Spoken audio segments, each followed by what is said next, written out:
अपूर्वा जी, मुझे बड़ा दुख हो रहा है कि हम वैज्ञानिक युग में जी रहे हैं हम्म। और हम बात कर रहे हैं अवैज्ञानिक। हम शिक्षा को आगे बढ़ाने की बात कर रहे हैं। हम्म। हम दुनिया को बताते हैं कि जीरो हमने दिया हम्म। जिससे गणित आगे बढ़ा। और हम गणित को आगे बढ़ाने वाले लोग जीरो पे अटक के रह गए, खुद जीरो बनने की कोशिश कर रहे हैं। ये जो जनसंख्या वृद्धि की जो बात हो रही है, जो डेमोग्राफी बढ़ाने की बात हो रही है, हम्म। मुझे ये समझ में नहीं आ रहा। एक महिला को एक बच्चा जनने में 9 महीने का समय लगता है। ये वैज्ञानिक बात है, मुझे नहीं लगता इसमें कुछ मैं अलग से कोई रॉकेट साइंस इस्तेमाल कर रहा हूं। हम्म। तो जो बच्चा जनने में जो समय लगता है, जो जनसंख्या है, वो उतनी है, चाहे हिंदू हो, मुसलमान हो, सिख हो, ईसाई हो। क्या मुसलमानों की बच्चियां या हमारी बहनें जो बच्चों को जनती हैं, क्या वो जल्दी जन्म देती हैं? क्या वो 2 महीने 3 महीने महीने में बच्चों को जन्म देती हैं? क्या एक महिला बच्चों को ज्यादा जन रही है? जो समय शरीर को लगता है, जो सारी पूरी एक वैज्ञानिक प्रक्रिया को लगता है, उतना तो लगेगा ही। तो कैसे आबादी बढ़ रही है? क्या मुसलमान 40 बच्चे पैदा कर रहे हैं? क्या हिंदुओं के केवल एक ही बच्चे या दो ही बच्चे पैदा हो रहे हैं? कहां हम देश की चर्चा को ले जा रहे हैं? किस तरफ ले जा रहे हैं? ये सरकार का गैर जिम्मेदाराना रवैया है। जहां नाकामयाबी है शिक्षा देने में, रोजगार देने में, बेहतर व्यवस्था देने में, तो ये ऊट पटांग चीजें लेकर के चर्चा का विषय बनाया जा रहा है। आपने जो दूसरी बात कही, फॉरेन फंडिंग की लेकर के, हम्म। इंटरनेशनल टेररिस्ट की बात की, तमाम बातें की। मैं ये कह रहा हूं, हमारा देश सुरक्षित हाथों में, ये तमाम दावे किए गए। विदेश से पैसा अगर आ रहा है देश के अंदर, वो किसी के भी खाते में जाए, आप उसको पकड़िए। विदेश से अगर कोई हथियार आ रहा है, विदेश से कोई आतंकवादी आ रहा है, उसको पकड़िए। कौन मुसलमान बचाने की बात कर रहा है, कौन हिंदू बचाने की बात कर रहा है, कौन ईसाई बचाने की बात कर रहा है, कौन बौद्ध से बचाने की बात कर रहा है? ये तो पूरी तरीके से कुतर्क है ना। जो काम सरकार को करना है उसको हम लोग टीवी चर्चा पे कर रहे हैं। अंतिम बात, अपूर्वा जी, इसको गंभीरता से समझने की जरूरत है। हम्म। भारत देश में उत्पत्ति हुई है बौद्ध धर्म की, और आज दुनिया में उसका विस्तार हो रहा है। चीन है, जापान है, और भी तमाम देश हैं जो बौद्ध धर्म को अपना रहे हैं। उनकी संख्या बढ़ रही है। तो ये क्या है, कल को ये कहा जाएगा कि बौद्ध धर्म की उत्पत्ति जो है वो भारत से हुई, तो क्या भारत कोई षड्यंत्र रच रहा है दुनिया के खिलाफ? तो ठीक है। ये जिस तरीके से चर्चाएं ली जा रही हैं और की जा रही हैं, ये दुर्भाग्यपूर्ण है। सरकार ये ये देश को दंगों का देश नहीं बनाना। ये देश महात्मा गांधी का, बौद्ध का देश है। हम्म। ये युद्ध का ठीक देश है। नहीं, बुद्ध का देश। ठीक है। ठीक है यश भारती जी, देखिए। और इस पे बुद्धू बुद्धू शासित शासन कर रहे हैं। दिक्कत ये हो रही है, हम्म। जो देखिए, बुद्ध को भी पलायन बदनाम कर रहे पलायन को लेकर हैं। हम चर्चा कर रहे हैं। अपूर्वा जी, गनीमत है कि भारतीय जनता पार्टी पूर्व में नहीं थी जब भगवान श्री कृष्ण थे। नहीं तो ये तो कह देते कि मथुरा से वो जो द्वारका गए हैं, वो भी मुसलमानों के डर से गए थे।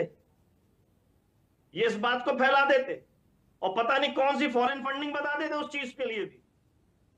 तो शुक्र है कि उस समय भारतीय जनता पार्टी और आरएसएस नहीं थे।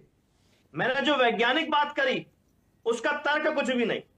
फर्टिलिटी रेट जो होता है, हम्म। जो हर चीज का एक वैज्ञानिक प्रोसेस है, उस पर बात कीजिए ना। महिलाओं की जब जनगणना होती है तो देश में कितने महिलाएं कितने पुरुष हैं, ये जनगणना होती है। हम्म। और हर महिला का उतना फर्टिलिटी रेट आएगा।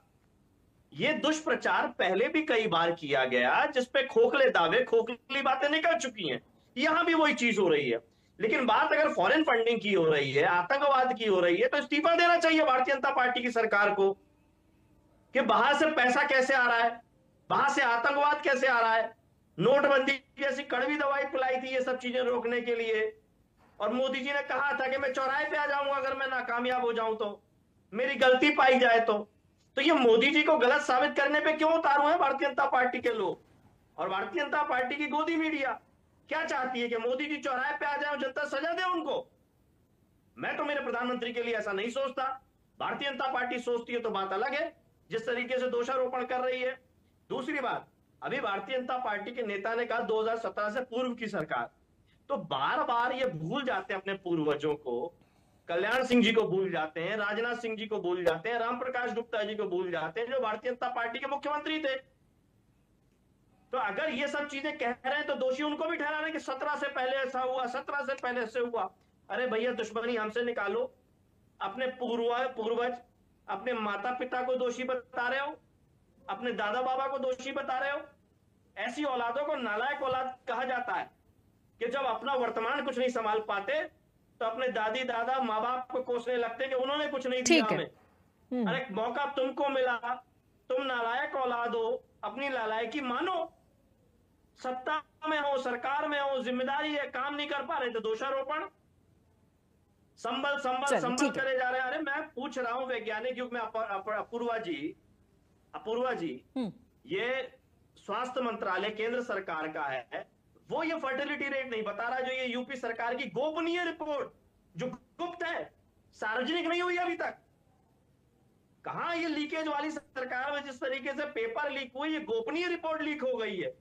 अब आप समझ लीजिए लॉ एंड ऑर्डर की क्या व्यवस्था होगी, जिसको उत्तर प्रदेश की योगी सरकार गोपनीय बता रही है। वो कितनी गोपनीय है, ये पोल खुल रही है लॉ एंड ऑर्डर की। जवाब ले लेंगे, अतुल जी से जवाब लेंगे, लेकिन पहले आरिफ जी से सवाल है, जवाब लेंगे अतुल पूर्वा जी। देखिए, पलायन इतना जोरों पे है हिंदुस्तान के अंदर कि देश के प्रधानमंत्री नरेंद्र मोदी जी को गुजरात छोड़कर के बनारस उत्तर प्रदेश आना पड़ा। बहुत जोरों से पलायन चल रहा है, जापान और चाइना चले गए। और मुझे पता नहीं क्यों ये डर लग रहा है कि गुजरात दंगों में मुसलमानों से डर के नरेंद्र मोदी जी आए हैं बनारस। इस बात को छुपाया गया भारतीय जनता पार्टी के द्वारा। जिस तरीके से बताया जा रहा है भारतीय जनता पार्टी के द्वारा, जिस तरीके का माहौल बनाया जा रहा है, उस माहौल के पीछे पूरी तरीके से मुसलमान जिम्मेदार हैं, और मुझे इसीलिए ये सब चीजें लग रही। दूसरी बात, हमारे मोहित जी आचार्य भी हैं, डॉक्टर भी हैं, धर्मगुरु भी हैं, तो मुझे उनसे उम्मीद लग रही थी कि कुछ आचार्य तरीके की बात करेंगे, डॉक्टरेट लिए तो कुछ साइंटिफिक बात करेंगे, धर्मगुरु हैं तो कुछ धर्म की बात करेंगे, लेकिन बातें ज्यादातर उनकी बातें राजनीतिक लग रही थी। ठीक है, उनका अपना निजी मामला है, करें, नाम के विपरीत काम करें, नाम के साथ में काम करें, जैसे भी करना चाहें। लेकिन जो मैंने सवाल किया था उसका जवाब भी हमारे डॉक्टर आचार्य, डॉक्टर धर्मगुरु मोहित जी नहीं दे पाए। अब अगली बार दे दे, बहुत अच्छी बात है। दूसरी सवाल करिए, मैं देता हूँ। आपने मुझसे सवाल किया नहीं, आपने अपनी बात कही, मैंने आपकी क्यों बात करूंगा भाई? आपसे मैं कोई निजी बात क्यों करूंगा? मैंने अपनी बात रखी, आप उस पर तर्क दे देते। जो टीवी का डिबेट है आज, आप अपनी सवाल करिए। आपने कहा मैंने सवाल किया, जवाब नहीं दिया, आप सवाल करिए। अरे भाई सुनिए ना, आप तो सुन नहीं पाए होंगे, फिर मुझे लग रहा है कि आप दूसरों को सुन ही नहीं रहे, केवल बोलने में। मैं पूरी बात आपकी सुन रहा हूँ। अपनी बारी में अपना जवाब दें, बेहतर होगा। अपनी बारी में इसी विषय पर जवाब दें। ठीक है, यश भारती जी। मुसलमानों की महिलाएं ज्यादा बच्चे पैदा कर देती हैं, हिंदुओं की बच्चे कम पैदा करती हैं। वो 9 महीने में, हिंदू की बच्ची जो है वो 9 महीने में मतलब बच्चा पैदा करती है। घटती हिंदुओं की जनसंख्या को आप फर्टिलिटी रेट मान रहे हैं? अपूर्वा जी, मुझे ये मोहित जी कहने लगे मुझे बता दीजिए सवाल, तो मैंने उनको बता दिया। मेरी बात सुन लीजिए। मैं ये जानना चाह रहा हूं, जिस तरीके की ये बातें चल रही हैं, आतंकवाद की घटनाओं की बात चल रही है, धर्म परिवर्तन की बात चल रही है, हिंदुओं की संख्या घट रही है, 100 साल हो गए आरएसएस जैसे अनरजिस्टर्ड संस्था के। भैया शादी क्यों नहीं करवाते? क्यों प्रेरित करते हो कि कुंवारे रहे लोग? क्यों प्रेरित करते हो? अटल बिहारी वाजपेयी जी की क्यों शादी नहीं कराई? नरेंद्र मोदी जी धर्मपत्नी छोड़ रहे हैं, योगी आदित्यनाथ जी शादी नहीं कर रहे हैं। सभी मेहमानों को बीच में रोकना चाहूंगी। सीएम जी, ये विदेशी फंडिंग बहुत खराब चीज है, और विदेशी फंडिंग पर तत्काल रोक लगना चाहिए। देश के अंदर अगर सबसे ज्यादा विदेशी फंडिंग कोई ले रहा है तो वो भारतीय जनता पार्टी और आरएसएस ले रही है, और देश में इस पर सांप्रदायिक दंगा तनाव फैलाने का काम कर रही है। तत्काल विदेशी फंडिंग पर रोक लगनी चाहिए, तो ये चर्चा और ये विषय समाप्त हो जाएगा, क्योंकि भारतीय जनता पार्टी इस पर नियंत्रण रखने में नाकामयाब है अपने फायदे के लिए। ये बीफ एक्सपोर्ट से, गाय माता के हत्यारों से तक चंदा लेने का काम करते हैं। इनकी नीति और नियत साफ है, इन्हें अपने चंदे का धंधा जिंदा रखना है। मोहित शुक्ला जी,